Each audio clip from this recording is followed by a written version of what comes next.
Welcome back to the channel, guys. Today, we've got an exciting recap of the story The White Wolf's Bride.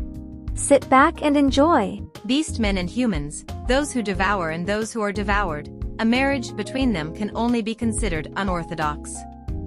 But even so, Sae had decided she would leave this man as the wife of the White Wolf. In this peaceful-looking home, one wouldn't anticipate the chaos lurking inside of it. A certain woman makes her entrance inquiring about Sae's whereabouts, but she's informed that she's still cleaning the entryway. Then, there's Sae who's still struggling to scrub the floor quickly despite her dizzy state. Suddenly, water splashes on her, and it's the woman from earlier, asking what she's spacing out for. This woman reminds her of her instruction to have every bit of floor in the manor cleaned by morning, and asks why she isn't finished yet. It becomes evident that this woman mistreating Sae is her aunt. Sae tries to explain that she passed out while cleaning, but her aunt dismisses her excuses and orders her to finish the job.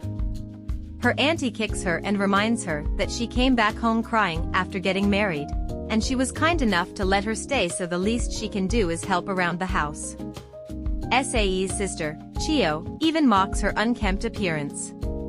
The ill treatment toward her was something the servants gossiped about. They mention that the auntie is so nice to Lady Chiyo, her younger daughter, but she makes Sae do chores she wouldn't even make the servants do.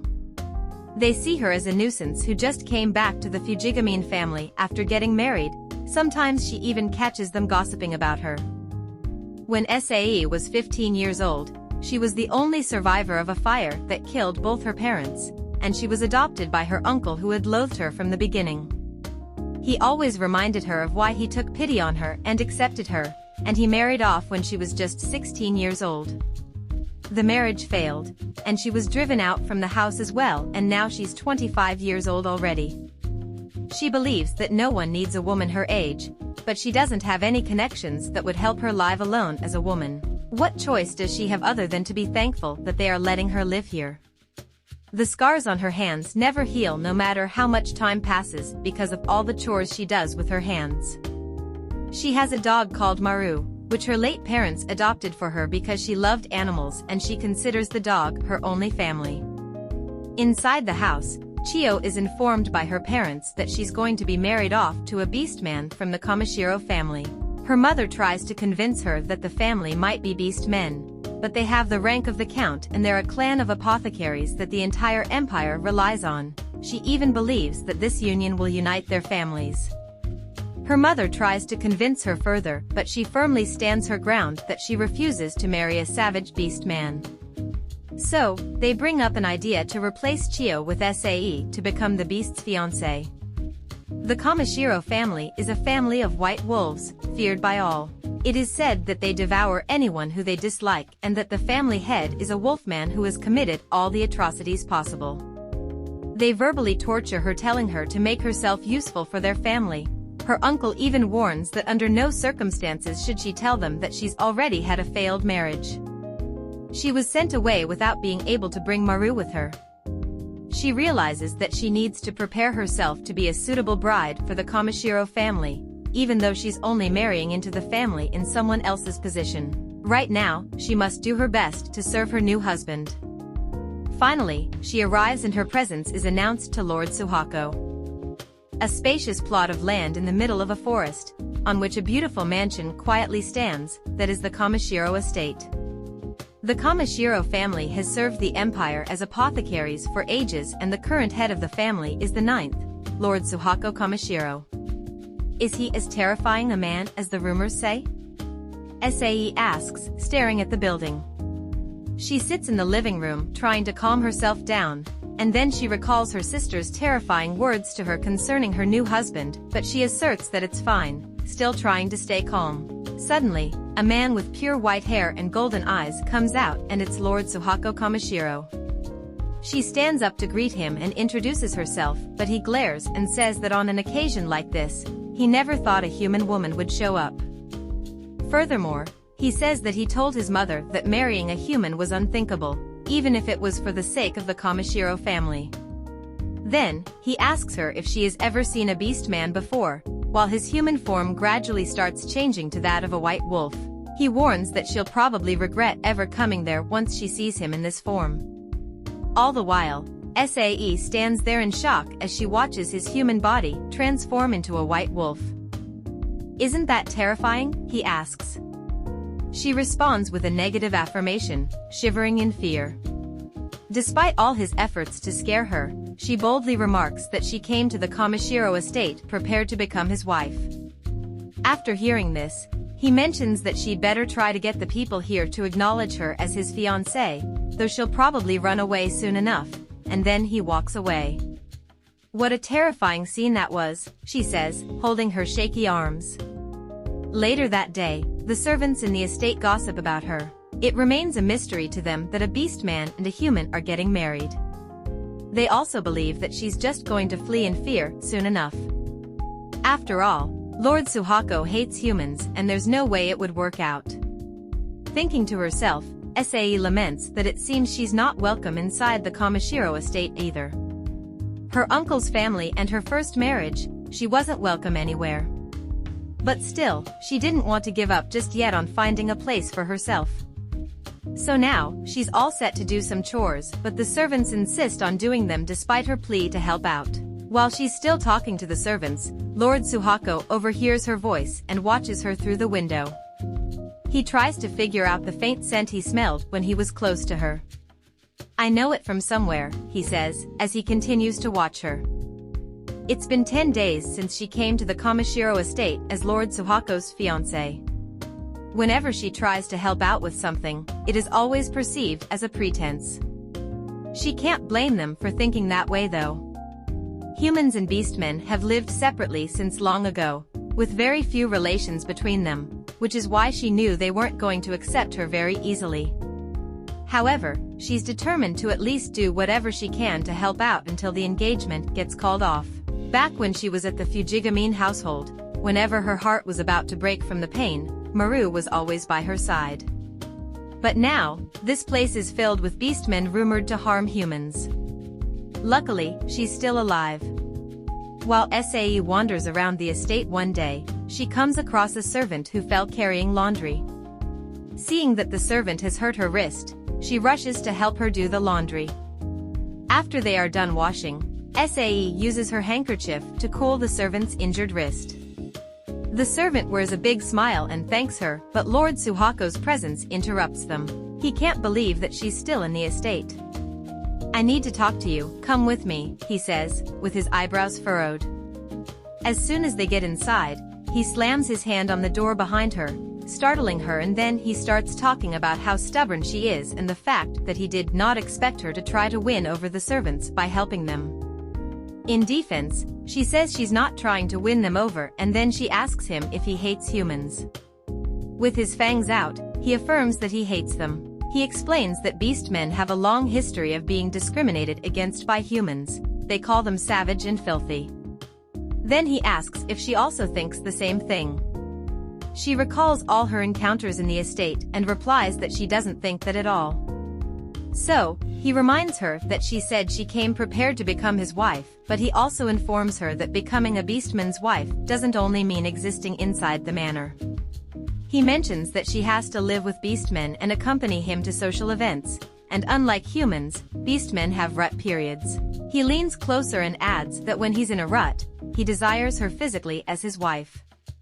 Somewhat shocked, she blushes on hearing this, but memories from her previous marriage flash through her mind. She begins trembling and coughing while apologizing and pleading for him not to hit her. Although he's surprised, he draws her closer, hugs and tells her to calm down. As soon as she can finally breathe, she calls out his name and he immediately springs her out of his body. Then, he apologizes for scaring her and walks away. Now alone, Sae thinks to herself, wondering why his voice and arms felt so gentle. Sae's first marriage was decided upon immediately after her uncle took her in, and her ex-husband was the only son of a kimono seller. He was a cheerful worker and so wonderful a husband that everyone around her was jealous, but he was a completely different person at home. He'd always hit and call her all sorts of names. Everything was torture to her. While she does her chores, She recalls what Lord Souhaku said about desiring her physically when en route, but her past experiences make her dread that moment. Still in thoughts, she overhears some other beastmen talk about her saying that no matter how much she helps them, there's no way they could trust a human because it's useless. The servant she helped earlier with her injured wrist feels sorry for her, seeing how badly she's being treated, but Sae remains firm in her belief that it isn't useless. She inwardly remarks that she just needs to try harder and one day, they might accept her, or maybe not. Even Lord Souhaku thinks she's nothing more than a nuisance, although his arms were quite gentle as he held her when she was panicking, which is exactly why she wants to keep trying for just a little bit longer. As she continues in her thoughts, she notices that her body can no longer move. Subsequently, Lord Souhaku bumps into the maid from earlier and inquires about Sae's whereabouts. The maid's delayed response makes him wonder if Sae finally got fed up and left, but she informs him that she collapsed with a fever. The maid explains that she had something to ask Sae a while ago, so she visited her room and peeked inside when she didn't get a response, but she had already collapsed by then. She also informs him that Sae is currently resting in her room in the annex. This makes Lord Souhaku reflect on the fact that humans are so feeble compared to beastmen. Even though they're so weak, they're always looking down on beastmen just because they're the majority. Nothing good comes from dealing with humans, he remarks, as he walks away. Meanwhile, Sae is in her room struggling with nightmares from her past when she suddenly feels a hand on her forehead. She's left in shock as she opens her eyes only to find out that it's Lord Souhaku. She quickly springs up and apologizes to him, but he assures her that she doesn't have to get up as he was just checking her temperature, which is still quite high. So, he opens a box and takes out a bottle of medicine. He administers it to her and instructs that she chew it slowly before swallowing. She gulps down the medicine while noting that Beastman medicine is an incredibly valuable drug that they say only the Kamishiro family can make in this time and age. Yet, he gave such valuable medicine to someone like her. Could this be the beginning of their love? She smiles and thanks him, and also apologizes for causing trouble for him and goes back to sleep immediately. Lord Souhaku can't help but notice her thin wrists. You can tell she wasn't getting enough nutrition. When he hugged her before, he could tell she was horrifically thin all throughout her body, but thinness isn't the only thing that concerns him. It looks like she has her own problems. As the daughter of a well-known merchant family like the Fujigamines, he had expected she would have been spoiled growing up. He thought she was just sticking around because she didn't get along with her parents. It's not like his estate is a nice place for humans either. He knew that his female servants were incredibly suspicious of a human bride, and he too wanted her out as soon as he met her. That was why he took on his bestial form and tried to make out that they would eat her. She was probably terrified, and he's the one who pushed her so far that she collapsed. One thing still bothers him though: how could she smile and thank the same person who drove her into a corner, and why won't she run away? Why is it that his heart gets so jumbled when he thinks of her? So many questions run through his mind. It's the next day and Sae wakes up feeling better. It must be thanks to the medicine that Lord Souhaku Kamishiro gave her. She also notices that she didn't have any scary or sad dreams either. So much was happening to her that she just got faint-hearted. She slides the door open while remarking that if she keeps on causing trouble without getting any results, then she won't be able to stay at the Kamishiro estate. She gasps on realizing that Lord Souhaku is seated just by her doorpost. She quickly bows and apologizes about all that happened yesterday, but he insists that he caused trouble for her so she shouldn't apologize. To her surprise, he asks if her fever is better off now. Meanwhile, she was thinking that he came to scold her, so she affirms and attributes it to the medicine he gave her. "You don't need to thank me, I just did as an apothecary should do," he says while staring at her. He notices that she's probably about to go and help the maids again, but he assures her that there's no need for her to do that anymore. Then he mentions that there's something he'd like to tell her. So, they embark on a walk, and all the while, she's thinking that he's going to break off their engagement. Ordering her to look at him, he reveals his wolf face and asks if she's scared of his bestial form, but she affirms negatively. She goes on to explain that she was scared at first, but he took care of her while she was sick, despite his hatred for humans. It had been so long since anyone was kind to her when she was sick, but he touched her so gently, so now she's no longer afraid.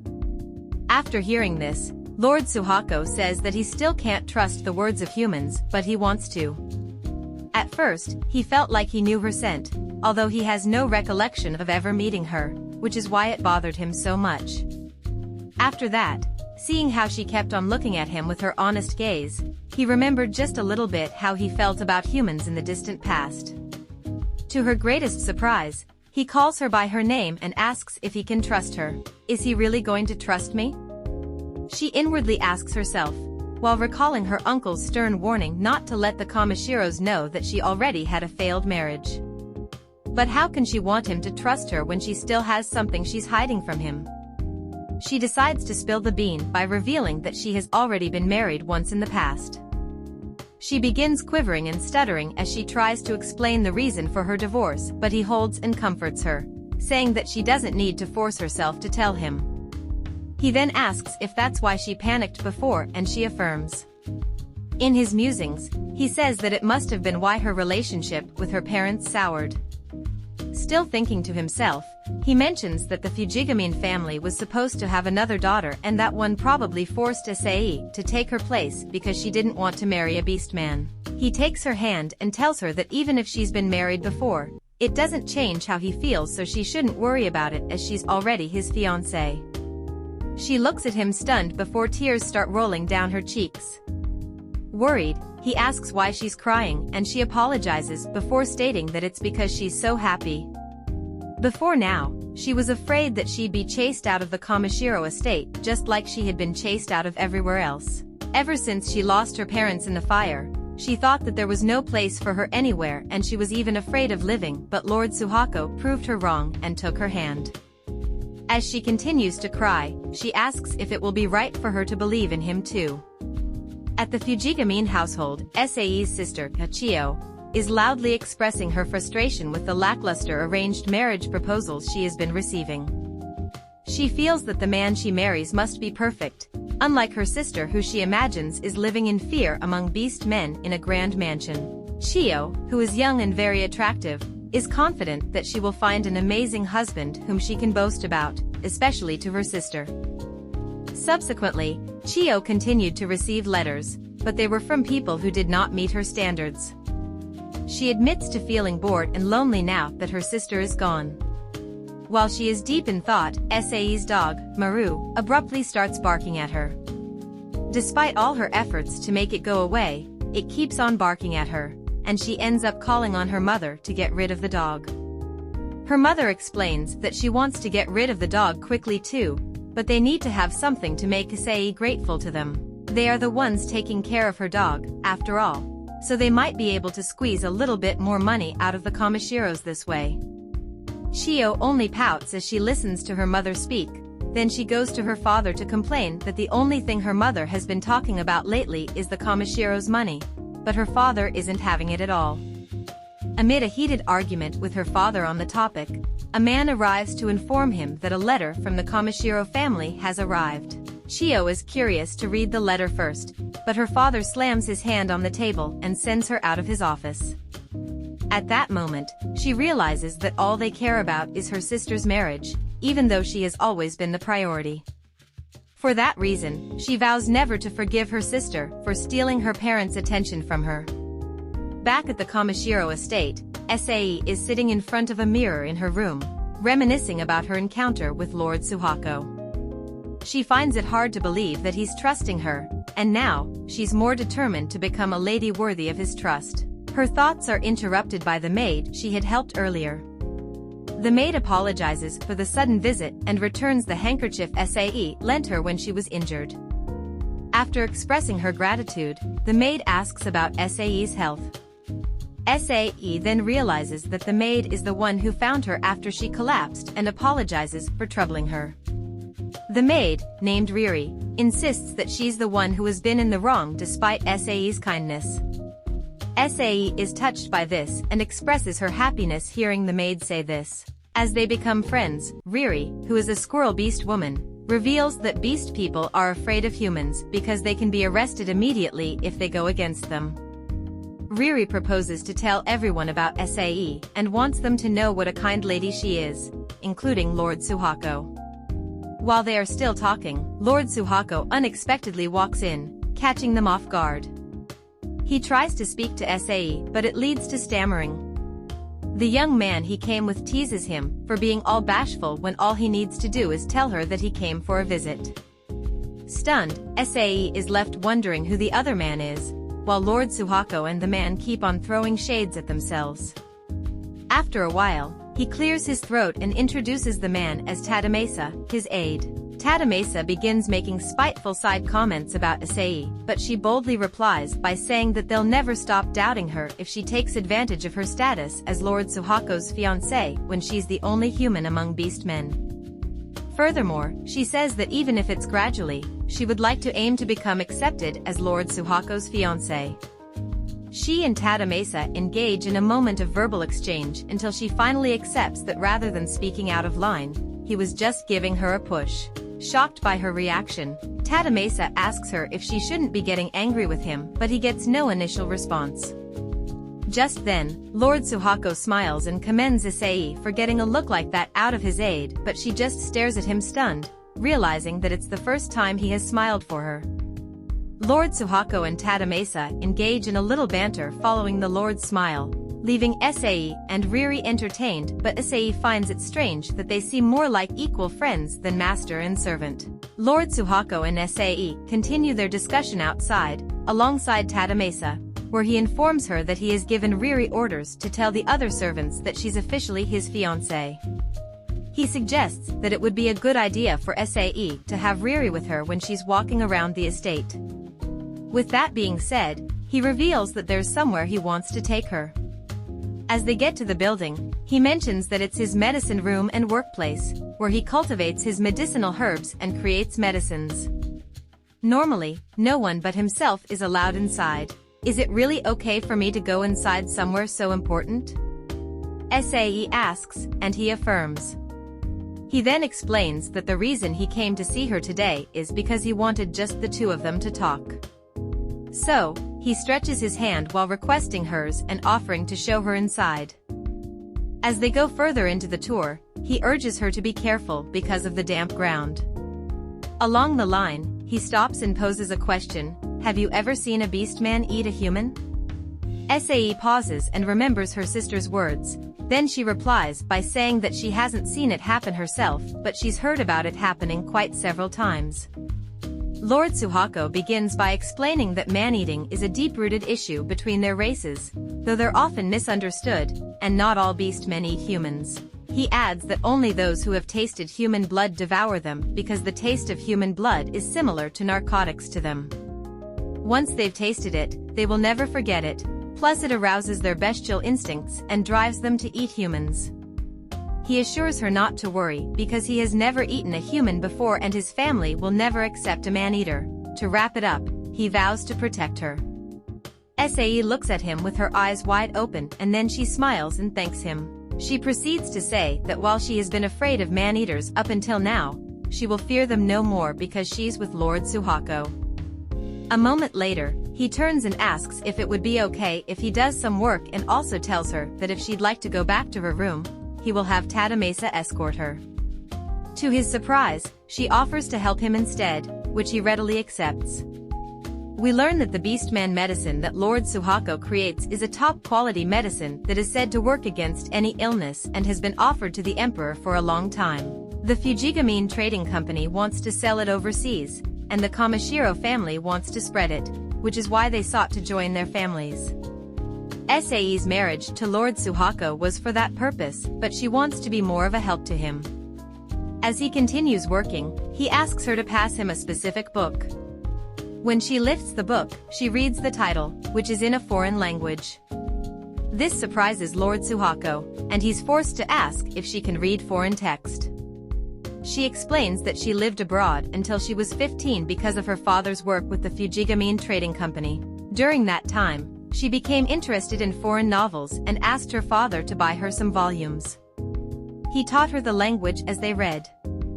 However, when they returned from abroad, she was forbidden from learning any foreign languages. As a result, she can only kind of read it, but it still makes her happy to see foreign languages again. He's really confused and wants to know why it was a big deal for the daughter of the Fujigamine family to speak foreign languages. He's also wondering why she was forbidden from using them even after her father had put in so much effort to teach her. She explains that it was because her uncle thought that women didn't need education, so he burned all the books her father had given her. As he looks at her, he remarks that he knew something terrible must have happened to her for her to wish she had been dead even in her dreams, but for it to have been this bad, to be treated like that after her uncle took her in, is something he's still trying to understand. As he speaks, he can't help but apologize for stirring up painful memories within her. In her heart, she feels a pang of guilt for not opening up about her own life. She shares that her uncle had always harbored a deep-seated resentment towards her father, his own older brother, by extension, her as his niece. Despite this, the warmth of gratitude washes over her for the sanctuary her uncle had provided. They were so captivated by her story that she completely forgot to pass him the book in her hands. When she finally does, she's taken aback as he looks at her intently and asks if she could translate it for him.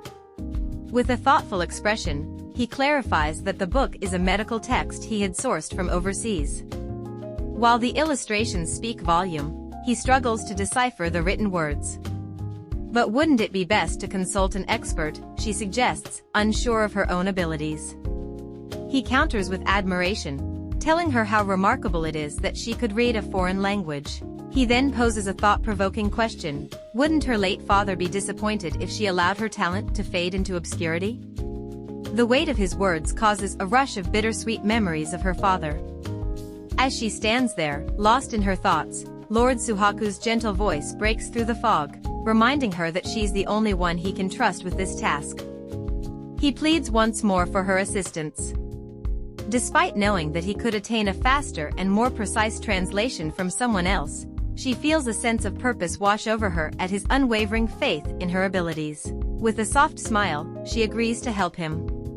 Later, nestled in her room and surrounded by the quiet stillness, Sae wrestles with the text before her. It had been ages since she had encountered foreign writing, and the dense medical jargon feels like a daunting wall separating her from comprehension. Yet, amidst the struggle, a flicker of joy ignites in her heart. She's finally immersing herself in foreign languages once more, and perhaps, by aiding Lord Souhaku, she could find a way to be useful. Meanwhile, Tadamasa has just returned from his investigation into the Fujigamine family, carrying a report for Lord Souhaku. With furrowed brows, he relays the whispers of the maids' secrets spilling from their lips about Jiro Fujigamine and the harsh treatment directed at Lady Sae. As Tadamasa reveals how they deprived her of food and sleep, even going so far as to lock her away under the guise of discipline, Lord Souhaku's fury erupts. The paper crumples in his clenched fist as he transforms into his beast form, a fierce embodiment of his rage.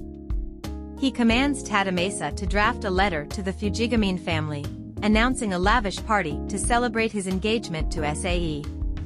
This will serve as a warning, he asserts, his voice a low growl, as he storms away to formulate his plan.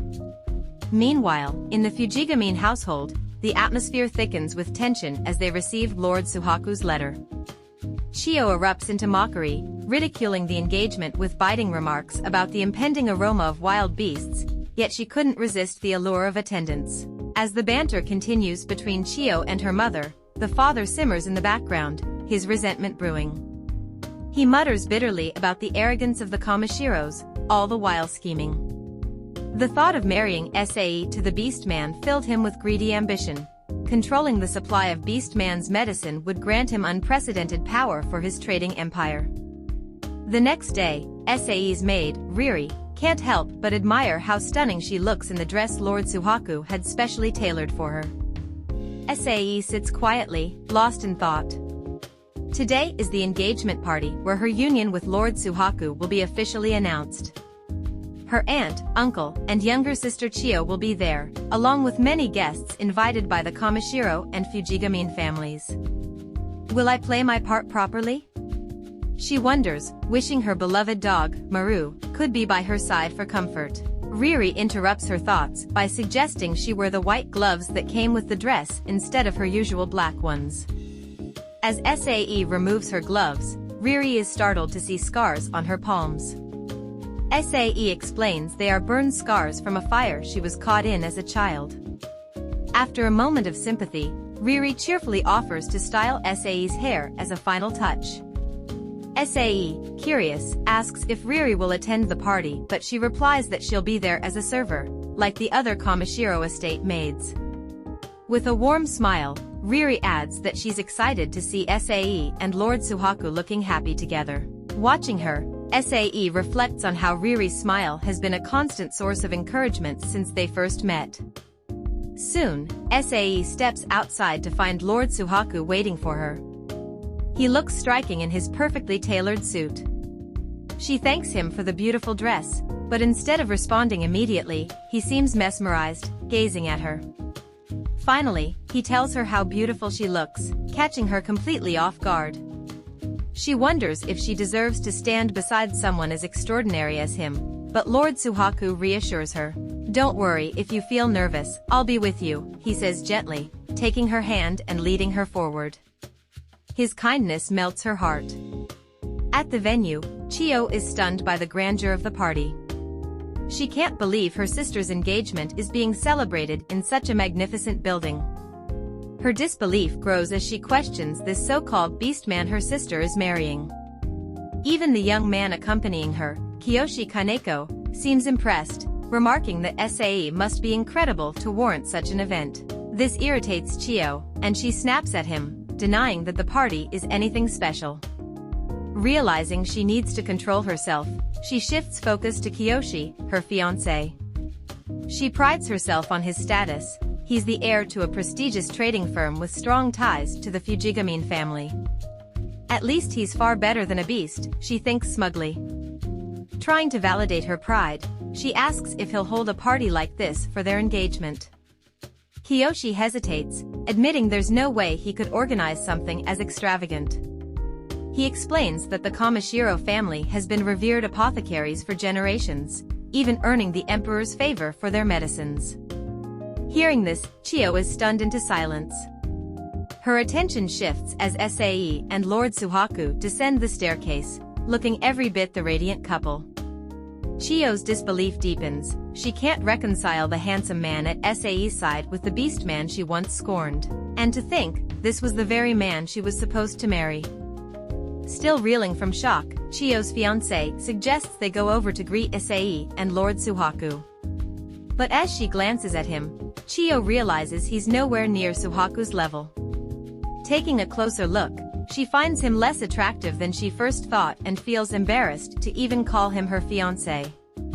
Without a word, she brushes him off, claiming she doesn't feel like greeting anyone, and walks away.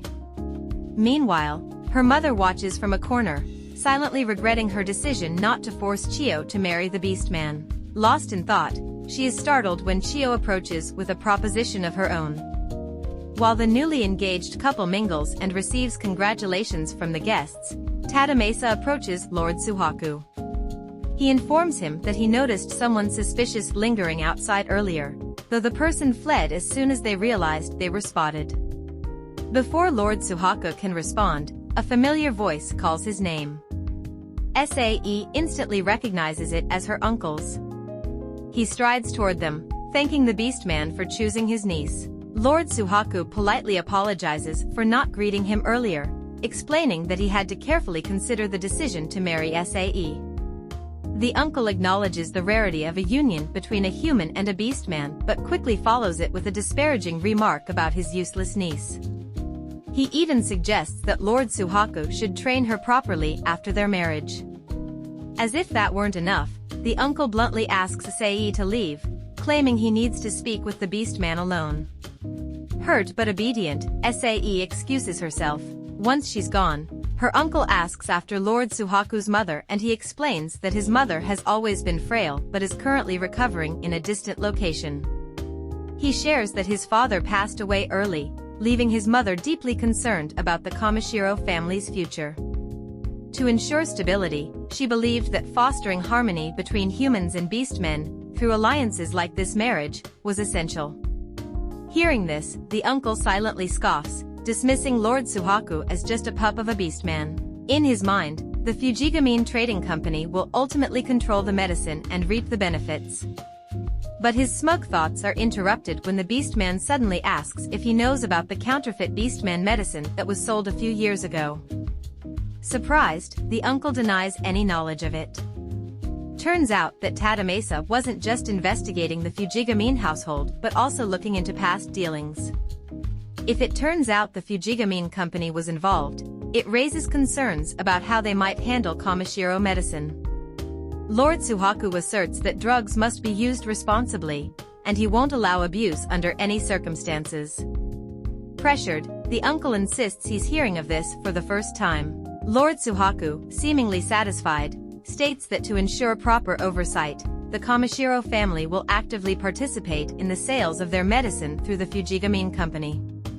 He says he'll need the uncle's cooperation and makes it clear that the Kamishiros will be keeping a close eye on them.